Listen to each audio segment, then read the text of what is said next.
नमस्कार, आप देख रहे हैं JJN न्यूज। आपके साथ मैं हूं निशा। इस वक्त JJN की टीम मौजूद है हल्द्वानी के मंगल पड़ाव एरिया में। आपको बता दूं कि हल्द्वानी में आज शाम होते होते मौसम का रुख बदल चुका है। आपको बता दें कि ठंडी हवाएं चल रही हैं और लोग जो हैं वो गर्म कपड़ों का सहारा लेते हुए नजर आ रहे हैं। हालांकि जिस तरह से हल्द्वानी में बीते कई दिनों से ठंड जो है वो सुबह और शाम देखने को मिल रही थी, लेकिन अब हल्द्वानी में ठंड ने दस्तक दे दी है। जिस तरह से कल कई इलाकों में हल्की बारिश देखने को मिली थी, इससे अंदाजा लगाया जा रहा था कि शायद अब हल्द्वानी में ठंड दस्तक देगी। और जो ठंड का प्रकोप पिछले साल भी देखने को मिला था कि हाड़ कबा देने वाली ठंड आएगी, लेकिन इस बार दिसंबर का महीना आते आते ठंड ने किसी तरह की दस्तक नहीं दी। लेकिन अब उम्मीद जताई जा रही है कि अब ठंड हल्द्वानी में पड़ेगी। और इससे सबसे ज़्यादा खुशखबरी की बात यह है कि नैनीताल में सीजन की पहली बर्फबारी देखने को मिली है। जी हाँ, कल हल्द्वानी में जिस तरह से बारिश हुई, उसके बाद आज नैनीताल में सीजन की पहली बर्फबारी हुई है, जिससे पर्यटकों के जो चेहरे हैं वो खिल गए हैं। आपको बता दें कि वीकेंड के समय में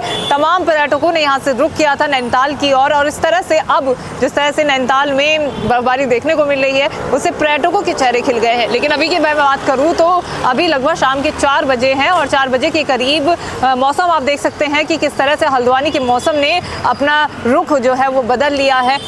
ठंडी हवाएं चल रही हैं और ठंडी हवाओं के साथ लोग जो हैं वो गर्म कपड़ों का सहारा लेते हुए नजर आ रहे हैं। उम्मीद ये जताई जा रही थी कि इस बार ठंड जल्दी आएगी, लेकिन दिसंबर का महीना आ गया है, उसके बावजूद भी ठंड इस बार बेहद ही देरी के साथ दस्तक उत्तराखंड में ठंड ने दी है। हालांकि पहाड़ों में ठंड अच्छी खासी देखने को मिली थी, लेकिन मैदानी इलाकों में ठंड की दस्तक नहीं हुई थी, जिससे जहाँ एक और लोग ठंड की दस्तक को लेकर अनुमानित थे कि कब तक ठंड दस्तक देगी, तो अब ये उम्मीद जताई जा रही है कि जिस तरह से कल ठंड की दस्तक हुई है, बारिश हुई है, अब ठंड ज़रूर हल्द्वानी में देखने को मिलेगी। अब लोगों के गर्म कपड़े बाहर निकलेंगे। और मैं आपको बता दूं कि बीते कई दिनों से देखने को मिल रहा था कि सुबह और शाम के समय में हल्द्वानी में ठंड थी, लेकिन दिन के समय में धूप खिल जा रही थी, जिससे लोगों को काफ़ी राहत मिलती हुई नजर आ रही थी। लेकिन अगर अभी की तस्वीर में आप देखें तो आप देख सकते हैं कि हवाएं चल रही हैं और लोग जो हैं वो गर्म कपड़ों का सहारा लेते हुए आवाजाही यहाँ पर कर रहे हैं। उम्मीद जताई जा रही है कि दिसंबर का महीना 9 तारीख जिस तरह से हो चुकी है, अब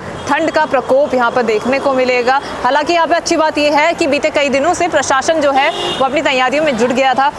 हल्द्वानी के अलग अलग जगहों पर अलाव की व्यवस्था यहाँ पे की गई थी। खुद SDM की ओर से तमाम रैन बसेरों का निरीक्षण किया गया था कि जो असहाय लोग हैं उनको रैन बसेरों में अच्छी तरह से व्यवस्था दी जाए और लोगों के लिए जगह जगह पर अलाव की व्यवस्था की जाए। पिछले साल की तरह इस साल भी अलाव की व्यवस्था हल्द्वानी के अलग अलग जगहों पर प्रशासन की ओर से की गई है। और जिस तरह से अब ठंड देखने को मिल रही है, अब ऐसे में उम्मीद जताई जा रही है कि रैन बसेरे और जहाँ जहाँ अलाव की व्यवस्था की गई है उनकी ज़रूरत अब पड़ने वाली है। अब इस पूरी रिपोर्ट पर आपकी क्या राय है, हमें कमेंट बॉक्स में ज़रूर बताएं। क्या आपके इलाके में ठंड ने दस्तक दी है या फिर नहीं, ये भी हमें कमेंट बॉक्स पर लिखकर ज़रूर बताएं। फिलहाल इस खास ग्राउंड रिपोर्ट में इतना ही। मैं निशा अपने सहयोगी हर्षित के साथ JJN न्यूज़ हल्द्वानी। नमस्कार।